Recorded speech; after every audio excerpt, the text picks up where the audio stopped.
जितिया माई के मोहनी मूरतिया तमाते पर बिंदिया साजे हो।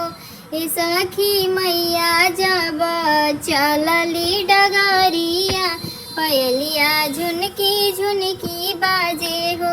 ए सखी मैया जब चलली डगरिया पयलिया झुनकी झुनकी बाजे हो। टूट गिरल पायल के घुंघरावा ता पाई गईले बांझिन तिरिया हो। टूट गईले पायल के घुंघरावा ता पाई गईले बांझिन तिरिया हो।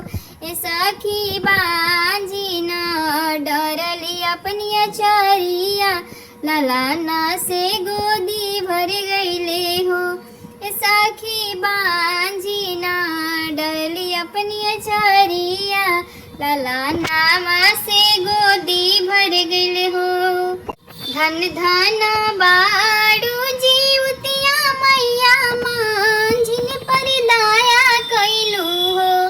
धन धन बाड़ू जीवतिया मैया मांझिन पर दया कैलू हो। ये मैया छोड़ाई दिहलू बांझिन के नाउआ त गोदिया गुलजार कैलू त लाला नाया मर कैलू हो।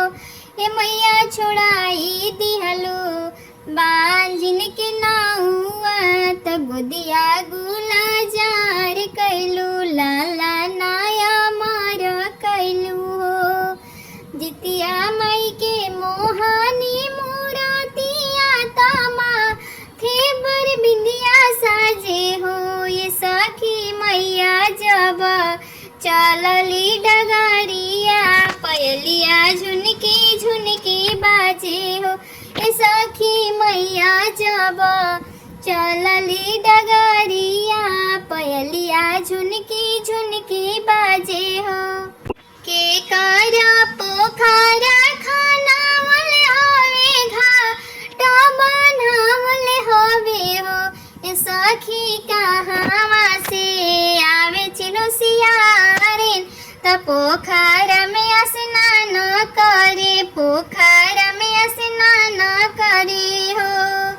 ए सखी कहावा से आवे चिलो सियारिन त पोखरा में स्नान करे हो।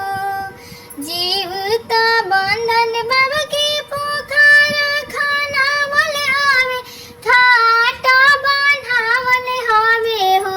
ए सखी वृंदावन से आवे चिलो सियारिन त पोखरा में स्नान करे हो।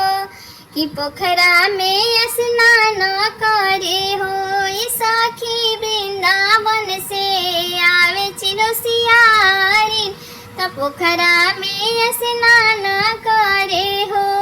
पोखरा में करिया स्नान जीवता बंधन बाबा गोड़वा लागेली हो। आरे हमहु भूखनी खारा जीवतिया त मन में प्राण करे हो। आहो हम जे भूखनी जीवतिया त मन में प्राण करे हो। सुख सौभाग दिह हो। ए जीवत बंधन बाबा लाला नाय मर करिया बांझिन के नाम छोड़िया हो। ए जीवत बंधन बाबा लाला नाय मर करिया बांझिन के नाम छोड़िया और सब मंगल करिया हो। के करा पोखरा खानावल घाट बनावल हो। ए सखी कहावा से आवे चिलो सियारिन त पोखरा में स्नान करे जीवते बंधन बाबा के ध्यान करे हो। जितिया परबिया महान त हमहु भूखब जितिया नु हो।